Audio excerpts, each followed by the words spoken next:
Les enfants, les 44 enfants, c'était quoi?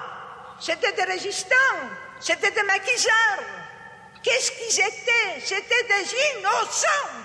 Le terrible témoignage de Sabine Zlatin, la directrice de la colonie des enfants d'Isieux, aujourd'hui décédée, a de nouveau résonné dans le palais de justice des 24 colonnes grâce aux archives vidéo.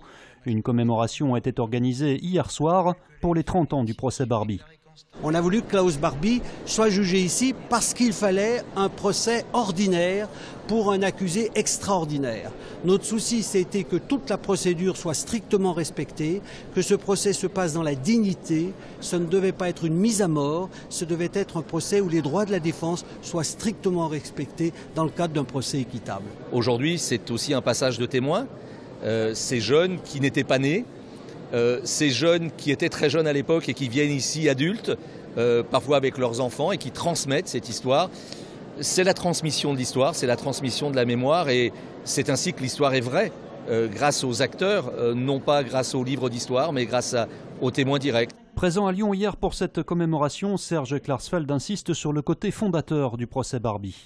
C'était le premier procès pour crime contre l'humanité.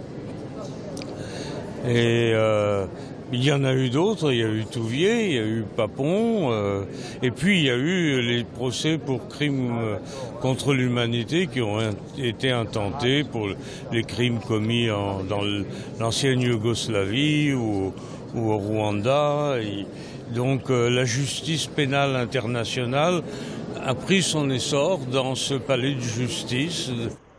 Le ministère de la Justice a par ailleurs annoncé aujourd'hui l'ouverture des archives du procès pour favoriser le travail de mémoire.